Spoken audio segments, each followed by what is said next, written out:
우리가 영으로는 하나님께서 우리를 자녀 삼아 주셨어요. 그래서 우리는 하나님을 아버지라고, 아빠라고 부를 수 있고, 그래서 우리가 부모님께 무엇이든지 이렇게 다 요구도 할 수 있고 부탁도 할 수 있는 것처럼 하나님께 무엇이든지 아뢰 수 있는 겁니다. 그래서 다시 한번 옆에 친구한테 한번 인사합시다. 넌 하나님의 아들이야, 딸이야. 시작. 넌 하나님의 아들이야, 딸이야. 예. 오늘은 여러분들과 함께 예레미야 37장 13절에서 15절 말씀을 통해서 가스라이팅을 이겨내는 법이라는 제목으로 말씀의 은혜를 나누어 보고자 합니다.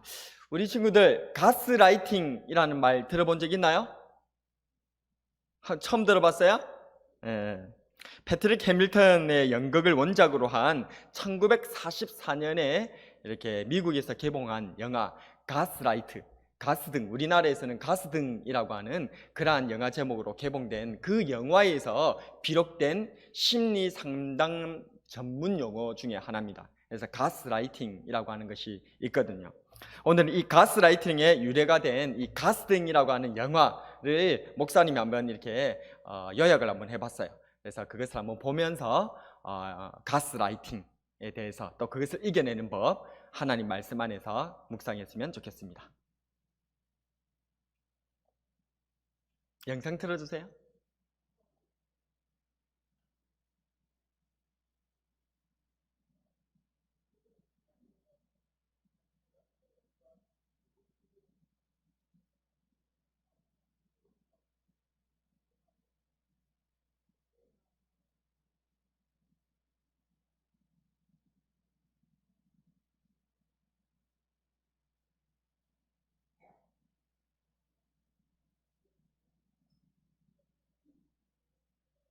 우리가 평상시에는 30초, 1분 별로 안 긴데, 그죠? 그런데 이렇게 이렇게 준비한다고 기다릴 때 30초, 1분은 억수로 걸린 것 같아요. 소리 더 키워주세요. 소리 더 틀어주세요. 처음부터 다시 들어주세요. 소리 더 틀어주시고요. 처음부터 다시 틀어주세요. 여러분들 5분만 하면 이 영화 한 프로 다 봅니다. 소리요, 소리.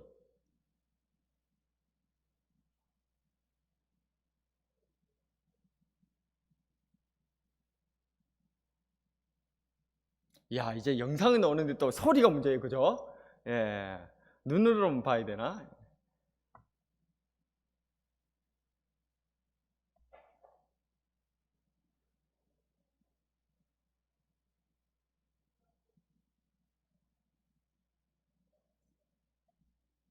자막 나오니까 자막 읽으면 되겠다, 그죠?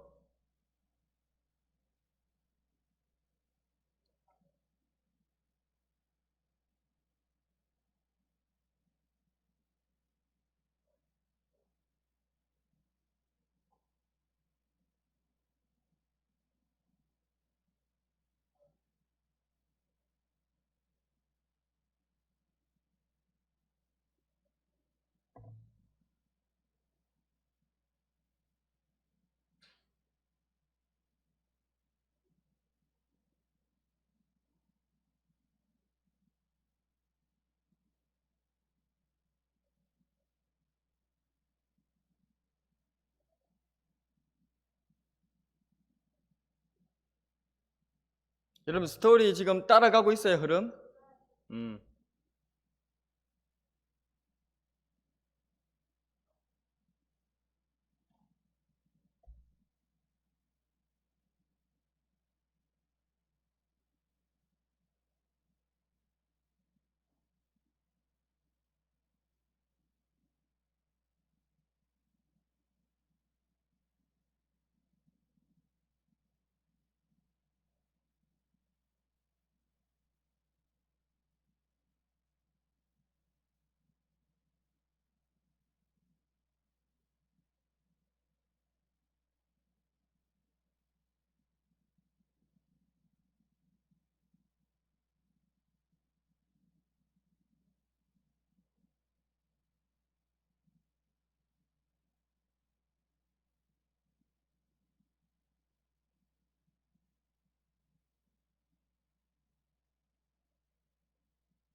예. 야, 우리 중고등부 이렇게 초집중하는 거 처음 보는 것 같아요. 예. 예, 이렇게 또 소리가 안 나고 이렇게 영상을 보니까 또 더 집중력이 있는 것 같아요.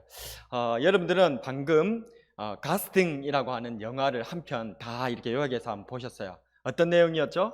저것에서는 그레고리라고 하는 그런 남편이 이렇게 폴라라고 하는 이란 여인과 같이 결혼을 해서 행복한 결혼 생활을 영위한 것 같아 보였지만, 그런데 계속해서 폴라가 자기 자신을 의심하게 되어지고 자기에게 자존감이 점점 낮아지고 기억력이 자꾸만 없어지는 것 같고, 뭔가 자기가 생각하고 본 것, 들은 것, 그런 것들이 다 부정당하는 그러한 상황 가운데서 점점 남편만을 전적으로 의지하게 되어지는 그러한 과정들. 그런데 알고 봤더니 남편 그레고리가 아내 폴라를 의도적으로 조직적으로 조작해가지고 그렇게 자기 아내의 자존감을 무너뜨려 가지고 자기만을 의존토록 하는 그런 과정들, 그걸 가스라이팅. 예, 그래서 어떤 사람을 대상으로 하여서 조작을 하여서 자기만을 의존토록 강요해 나아가는 그러한 과정들, 그것을 바로 저 영화에서 따와서 가스라이팅이라고 해요. 그래서 이 가스라이팅이라고 하는 이러한 일들은 우리들 가운데도 흔히 많이 발생을 해요. 여러분들도 여러분들의 어떤 가까운 사람들, 뭐 가족이라든지 친구라든지 아니면 여러분들이 만나는 그런 어떤 사람들 간에서 가까운 데서 이런 일들이 비일비재하게 벌어질 수가 있어요. 나도 모르게 어떤 사람을 가스라이팅 할 수도 있고요. 아니면 나도 모르는 사이에 내가 그 사람에게 가스라이팅을 당하고 길들여지고 세뇌를 당하고 있는 것일 수도 있습니다. 그래서 이런 일들이 지금 많이 일어나고 있는데, 오늘 가스라이팅을 당하는 선지자가 있습니다. 오늘 성경에도 아주 대표적인 가스라이팅의 피해자가 있죠. 그 사람은 바로 우리가 같이 큐티 묵상하고 있는 예레미야 선지자입니다. 이 예레미야 선지자는 하나님의 음성을 듣고 자신의 조국 유다에게 회개할 것을 그렇게 가르쳤고, 또한 이 유다가 하나님의 징벌로 말미암아서 바벨론에 의하여서 그렇게 포로가 되어지게 될 것이다, 멸망하게 될 것이다, 그것을 선포했던 선지자였습니다. 하나님의 말씀에 따라서 그 말씀을 전했지만 저 백성들과 왕과 또 정치인들은 모두가 다 한마음 한뜻이 되어져 가지고 이 예레미야가 미쳤다고, 뭔가 잘못 들은 거라고, 네가 뭔가 잘못 생각해서 그런 거라고, 넌 매국노일 뿐이라고, 어떻게 우리 하나님의 백성이 우리가 저 바벨론에게 그렇게 나라가 망하게 될 수가 있느냐고, 우리가 어떻게 항복해야 되냐고, 그런 말을 어떻게 할 수 있냐고, 그렇게 하면서 전 국민적으로 이 예레미야에게 가스라이팅을 시도하는 거예요. 그래서 너는 잘못된 말이다, 너의 생각은 틀렸다, 네가 들었다고 하나님의 말씀은, 하나님의 말씀 네가 들은 적은 사실 없어, 이렇게 하면서 계속해서 잘못된 생각들을 주입하면서 가스라이팅을 이렇게 하고 있었다는 것이죠. 예레미야 선지자가 당한 가스라이팅의 아주 대표적인 부분이 오늘 우리가 읽은 예레미야 17장에 잘 나와져 있는데요, 오늘 본문에서는 예레미야 선지자는 바벨론에 잠시 바벨론 군사들이 물러갔어요. 애국 군사들이 올라와서 동맹군들이 올라와가지고 유다를 지켜준다고 하니까 바벨론이 퇴각을 하게 된 거야. 근데 그건 잠시 퇴각을 하게 된 거거든요. 어쨌든 퇴각하고 나니까 이 유다에 잠시 동안의 평화가 있게 되었어요.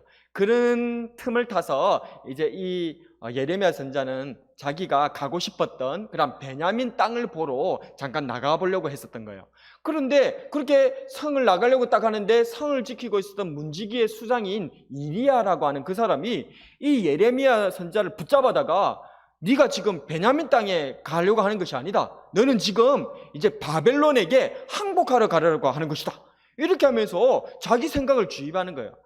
예레미야 선지자가 아니라고, 나는 그것이 아니라고, 나는 단지 그냥 베냐민 땅을 보러 가려고 하는 것 뿐이라고, 나는 절대 저 갈대아인 바벨론 사람들에게 항복하러 가려는 것이 아니라고, 그렇게 계속 자기의 의사를 얘기했지만 이 이리야가 그 말을 다 무시해버리고, 아니야, 넌 바벨론에 항복하러 가려는 거야, 그렇게 하면서 이 예레미야 선지자를 잡아가지고 정치인들한테 잡아서 끌고 간 거예요. 그리고 그 사람들 앞에서도 이 예레미야 선지자가 우리나라를 배반하고 저 바벨론에게 항복하러 가려고 하는 걸 제가 잡아왔습니다 라고 얘기를 하는 거예요. 그렇게 하니까 또 예레미야는 아니라고 얘기를 했지만 그 정치인들도 이 이리야의 얘기만 듣고는 예레미야 선지자를 막 때리는 거예요. 매국노라고, 항복하러 가라고 했다면서 그렇게 막 때리고는 자기네들의 그러한 이 빈 우물이 있었는데 그 우물에다가 예레미야를 던져 넣어가지고 그곳에 가둬버린 거예요. 그러니까 아주 절망적인 그런 상황이죠. 예레미야는 너무나 억울했어요. 그래서 자기는 정말 하나님의 음성을 듣고 하나님의 말씀대로 그렇게 생활하고 또 얘기를 했을 뿐이었는데 전 국민적으로 그것을 다 부정해버리고 자기 자신의 말들을 다 무시해버리고 계속해서 그렇게 가스라이팅을 하게 되어지니까 얼마나 답답하겠어요.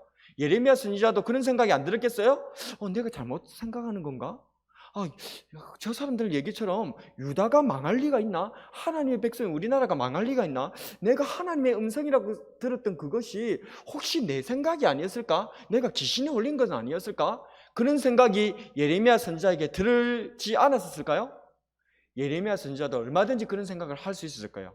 그런데도 이 예레미야 선지자는 끝까지 하나님의 말씀을 붙들고 나갑니다.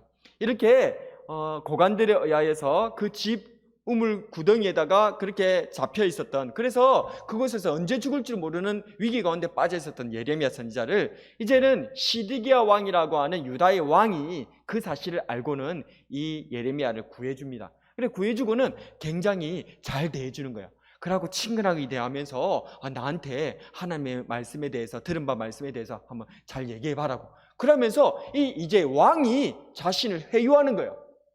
막 이렇게 굉장히 못되게 하고, 친구들 중에서도요, 여러분들도 좀 못되게 하고 막 짜증내고 막 화를 내고 막 그렇게 나를 갖다 괴롭히기도 하고, 그런 친구가 갑자기 잘 대해주면서 친하게 이렇게 지내자고 그런 식으로 하면 내 마음이 또 어때요?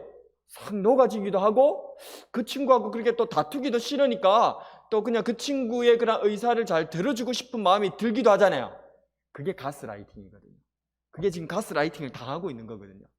예레미야 선지자가 지금 고관들과 백성들에게 반역자로 모함을 당해가지고 그렇게 우물에 빠져가지고 죽을 뻔한 그런 위기 가운데 있다가 시드기야 왕이 자기를 구출해주고 해가지고 친하게 대해주니까 예레미야 선지자도 마음이 많이 흔들렸을 거예요. 이런 상황에서 또다시 이 시드기야 왕이 원하지 아니하는 말, 즉 유다 나라가 멸망할 것이다, 왕은 포로로 잡혀갈 것이다, 이런 얘기, 너무 싫은 얘기잖아요. 이 얘기를 하면 정말 너무 자기 신변이 위협이 가해질 수 있잖아요. 그래서 적절하게 그냥 좋은 말만 하고 싶을 거 아니에요. 그런 유혹이 얼마나 강하게 들었겠어요. 그런데 예레미야 선지자는 가스라이팅을 당하지 않았어요.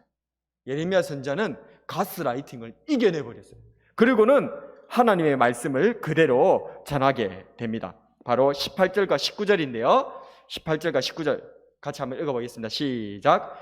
예레미야가 다시 시드기야 왕에게 이르되 내가 왕에게나 왕의 신하에게나 이 백성에게 무슨 죄를 범하였기에 나를 옥에 가두었나이까? 바벨론의 왕이 와서 왕과 이 땅을 치지 아니하리라고 예언한 왕의 선지자들이 이제 어디 있나이까? 이렇게 하면서 예레미야 선지자는 왕의 비를 맞추면서 이 나라가 망하지 않고 또 바벨론이 우리를 공격하지 않을 것이라고 그렇게 얘기했던 그런 거짓 선지자들, 그 사람들 다 어디 있냐고, 그 사람들 말대로 다 됐냐고. 그게 아니고 제 말대로, 제가 받은 하나님의 말씀대로 저 바벨론은 우리를 침공에 들어왔고 우리는 지금 위기 가운데 빠져 있지 않냐고. 실제로 모든 말이 제가 전해드린 말씀대로 다 이루어지지 않았냐고. 그렇게 하면서 왕에게 하나님의 말씀을 정확하게 다시금 선포했던 것이죠. 그렇습니다. 예레미야 선지자는 암만 사람들이, 주변 사람들이 가스라이팅을 시도해도 왕 앞에서조차도 그 가스라이팅을 이겨냈다는 거예요. 자, 그렇다면 어떻게 하면 이렇게 가스라이팅을 우리가 이겨낼 수 있을까요? 여러분들도 일상 가운데서 얼마든지 일어날 수 있고 이런 가스라이팅이 진행되고 있을 수도 있습니다. 여러분들도 한번 스스로 한번 진단을 한번 해보세요. 내가 어떤 사람하고 같이 있으면, 내가 그 사람 앞에 서면 내 마음에 이런 마음이 든다, 이런 생각이 든다. 내가 좀 너무 예민했나? 내가 요즘 너무 예민한 건 아닌가? 아니면 내가 그런 말을 했었었나? 내가 내 말에 대한 자신감이 점점 떨어지는 거예요.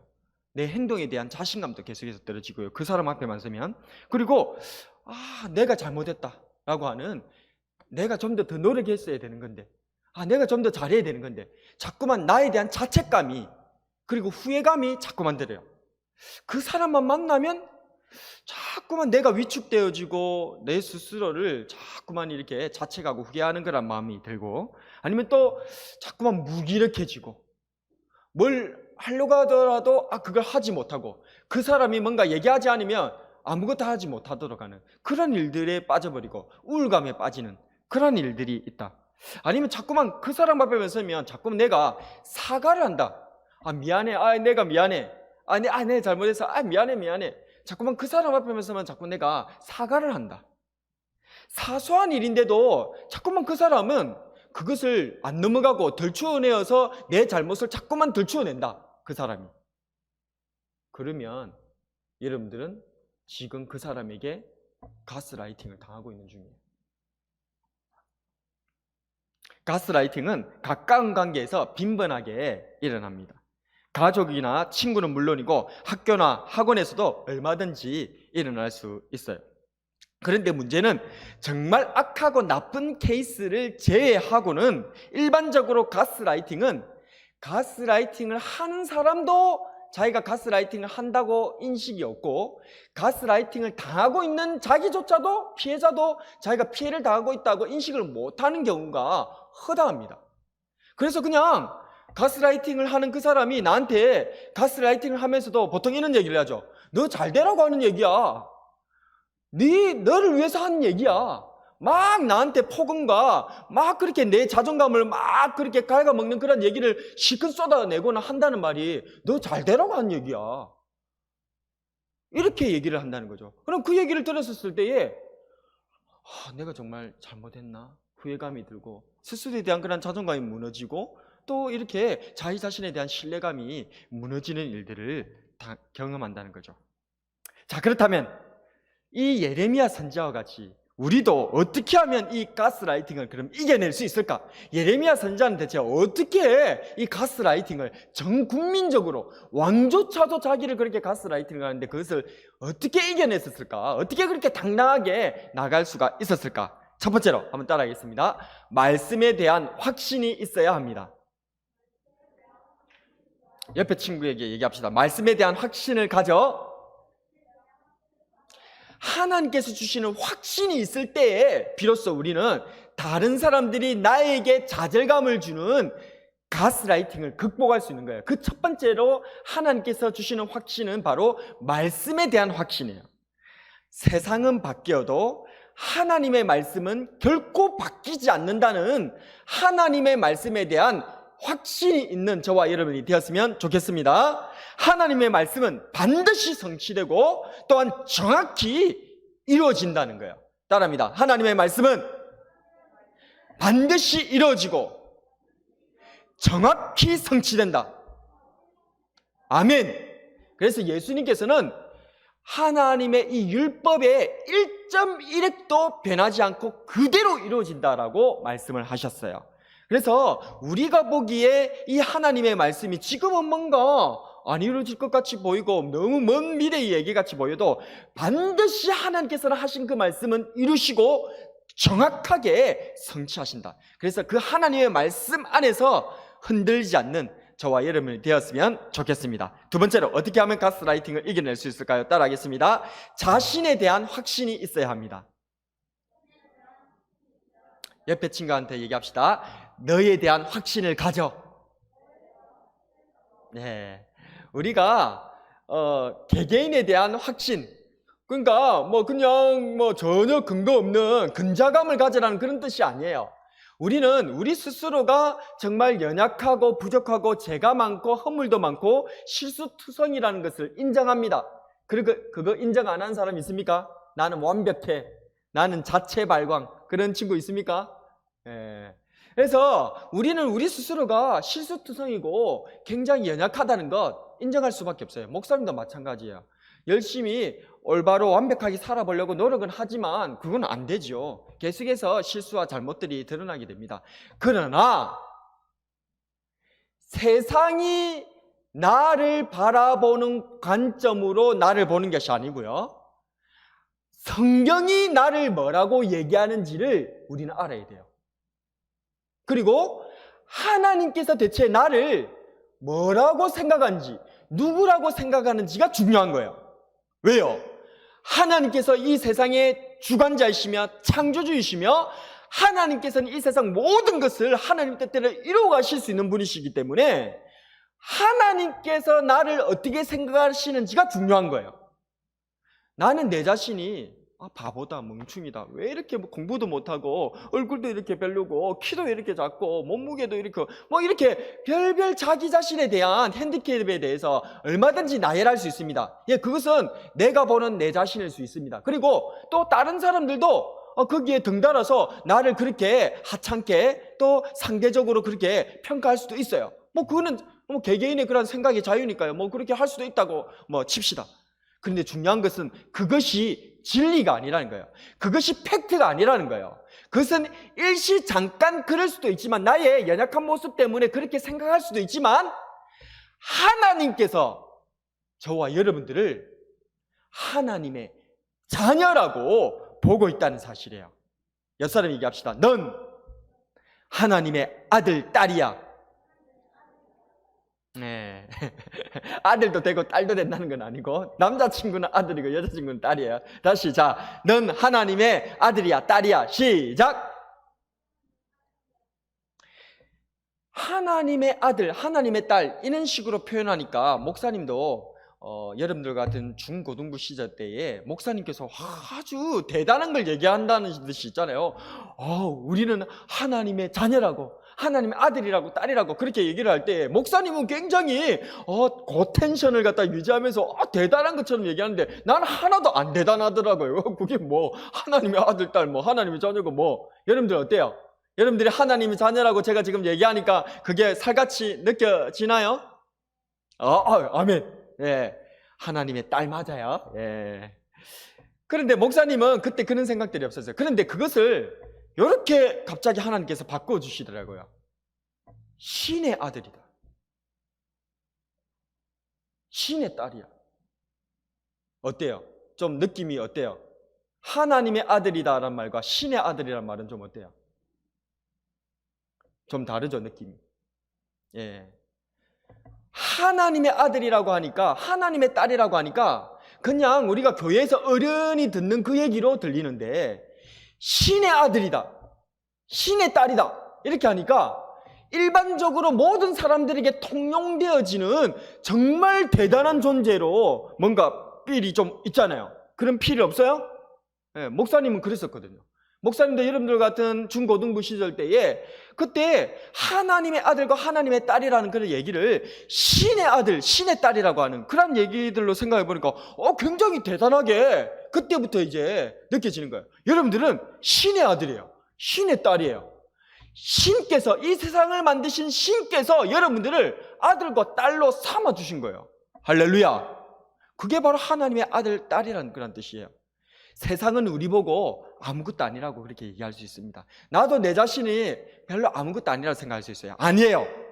하나님께서는, 성경은, 신께서는 우리들을 당신의 아들과 딸, 자녀로 삼아주셨다는 사실을 믿으시기를 바랍니다. 그래서 여러분들은 결코 하찮거나 결코 아무것도 아닌 그런 사람들이 아니에요. 아주 특별한 존재들입니다. 지금 단지 여러분들이 커가는 과정 가운데서 좌절감이라든지 상대적 절망감을 느낄 수도 있어요. 그러나 그것이 다가 아니에요. 그것이 여러분들을 평가하는 게 아닙니다. 하나님께서는 여러분들을 믿어주고 있어요. 여러분들은 얼마든지 가능성이 있어요. 여러분 자체의 가능성이 있는 것이 아니라 여러분을 믿어주시는 여러분의 아빠가 되는 하나님 때문에 여러분들은 얼마든지 탁월한 가능성이 있다는 사실을 믿으시기를 바랍니다. 그래서 세상 사람들을 얘기에 주눅들지 말고 세상 사람들의 가치에 주눅들지 않는 우리 모두가 되었으면 좋겠습니다. 마지막으로 어떻게 하면 가스라이팅을 이겨낼 수 있을까요? 따라하겠습니다. 복음에 대한 확신이 있어야 합니다. 뭐에 대한 확신이 있어야 된다고요? 복음에 대한 확신. 복음에 대한 확신이 대체 무엇이냐? 이 복음이라고 하는 것은, 복음을 영어로 하면 뭐가 돼요? 가스펠이라고 하기도 하고 또 굿 뉴스라고 이렇게 하죠. 그러면 무슨 뜻이에요? 굿, 좋은 뉴스, 소식. 예. 그래서 좋은 소식이라는 거예요. 그래서 모든 사람들이 들었을 때도 누구든지 이 얘기를 들으면 너무 좋은 소식이다. 굿뉴스다 이거. 와 진짜 최고의 그러한 소식이다. 그게 바로 복음이에요. 그럼 이 복음이 왜 최고의 소식이 되는가? 여러분들 우리가 이 땅에 태어나서 이 땅을 살아가고 있는데요. 여러분들의 인생의 목적이 무엇이에요? 여러분들 뭐 때문에 살아가요? 뭐 때문에 여러분들 밥 먹고 뭐 때문에 공부하고 뭐 때문에 그렇게 열심히 준비하고 있는 거예요? 대부분의 친구들이 그냥 나의 개인의 행복을 위해서 살아가는 그런 쪽으로 생각합니다. 예, 그것도 매우 중요하죠. 그런데 개인의 행복을 위해서 살아간다면 개나 짐승이나 무슨 다를 바가 있어요? 모든 생명체는 기본적으로 자신의 행복을 위해서 살아가요. 아니에요? 아닙니까? 아메바도 마찬가지예요. 아메바도 자기 잘 먹고 잘 사는 쪽으로 그렇게 살아가요. 모든 생명체는 기본적으로 생존을 위해서 자신의 행복을 추구하면서 살아간다니까요. 그러면 우리가 그런 어떤 아메바나 다른 뭐 원숭이나 개나 말이나 그런 것과 우리가 뭐가 달라요? 목적이 달라야 될 것 아니에요. 우리가 그냥 우리 개인의 행복을 위해서만 살아간다면 그거는 정말 다른 짐승들과는 전혀 변별력이 없는 그런 우리들의 삶의 모습이라는 거야. 하나님의 말씀은요, 나만 행복하게 하는 것이 아니라 우리 모두를 행복하게 하는 것인 줄로 믿으시기를 바랍니다. 하나님의 말씀은 지금 당장 우리가 보기에는 잘 모를 수 있어도 우리 모두를 다 행복하게 만들 수 있는 그것이 바로 하나님의 말씀이에요. 그 일을 위해서 우리 예수님께서 이 땅에 오신 거예요. 예수님은 모든 믿는 자에게 구원을 주시는 하나님의 능력이 되기 위해서 우리 가운데 오셨어요. 이게 바로 로마서 1장 16절에 사도 바울 선생님이 말씀하고 있는 바입니다. 한번 로마서 1장 16절 한번 띄워주시면 같이 한번 읽었으면 좋겠습니다. 자, 복음이 뭐냐? 자, 같이 한번 읽어봅니다. 시작. 내가 복음을 부끄러워하지 아니하노니 이 복음은 모든 믿는 자에게 구원을 주시는 하나님의 능력이 됨이라. 먼저는 유대인에게요 그리고 헬라인에게로다. 아멘. 사도 바울 선생님은 복음을 부끄러워하지 않는다는 거예요. 예수님 믿는 것을 부끄러워하지 않았다는 거예요. 당당하게 전했다는 거예요. 왕 앞에서든지 자기가 옥에 갇혔을 때든지 그 어떤 상황에서든지 그렇게 복음을 자신 있게 전했다는 거예요. 왜요? 복음에 대한 확신이 있었거든요. 그 복음에 대한 확신은 무엇인가? 이 복음은 모든 믿는 자에게 믿기만 믿으면, 예수님을 믿기만 믿으면 하나님의 아들과 딸이 되어지고 지옥에서 해방되어져서 영원한 천국으로 나아갈 수 있는 구원을 주시는 하나님의 능력이라고 하는 이 사실에 대한 확신이 사도 바울 선생님에게는 있었다는 거예요. 그게 바로 복음에 대한 확신이에요. 이 복음에 대한 확신이 있었기 때문에 예레미야 선지자도 세상에 다른 사람, 모든 사람들이 자기 보고 미쳤다고, 매국노라고 그렇게 가스라이팅을 하고, 또 왕조차도 자기를 불러서 그렇게 회유하고 그렇게 해도 거기에 굴하지 아니하고 가스라이팅 당하지 아니하고 확신 있게 하나님의 말씀을 전하고 하나님을 자랑하면서 나아갈 수 있게 된 줄로 믿습니다. 말씀을 정리하겠습니다. 이러한 하나님에 대한 확신, 복음에 대한 확신이 있다면 우리도 세상이 우리를 암만 가스라이팅을 해도 하나님의 자녀로 든든하게 살아나갈 수 있을 줄로 믿습니다. 오늘은 가스라이팅을 이기는 예레미야 선지자를 살펴보았습니다. 누구나 가스라이팅을 당한다면 세상 속에서, 주변 사람들 속에서 내 자신이 부정당하게 된다면 나도 모르게 그 사람에게 자꾸 눈치를 보고 또 주변 사람들의 눈치를 보는 그런 의존적인 사람이 될 가능성이 굉장히 높아요. 이럴 때에 예레미야 선지자를 한번 기억해 보세요. 이 가스라이팅을 이겨낸 예레미야 선지자를 기억하세요. 예레미야 선지자는 어떻게 가스라이팅을 이겼죠? 하나님께서 주신 확신으로 가스라이팅을 이겼어요. 첫 번째는 어떤 확신이었습니까? 말씀에 대한 확신. 두 번째는 어떤 확신이었죠? 자기 자신에 대한 확신, 하나님의 자녀라고 하는. 마지막으로 세 번째는 복음에 대한 확신, 이 복음이 모든 사람들을 정말 행복하게 해주는 사실이라는 것에 대한 그런 확신을 가짐으로 말미암아서 그 누구 앞에서라도 당당하게, 예수님 믿는 사람답게 당당하게 그렇게 살아냈던 것처럼, 우리 중고등부 학생들, 여러분들도 여러분들 친구나 학교나 학원이나 가정이나 어디서든지 예수님 믿는 사람으로, 하나님의 자녀로서 당당하게 확신 있게 가스라이팅을 이겨내고 그렇게 하나님께 영광 돌려드리면서 살아가는 우리 중고등부 학생들 다 되시기를 주님의 이름으로 축복합니다. 오늘의 한 줄 설교 요약: 하나님 주신 확신 가지고 세상의 가스라이팅을 이겨내자.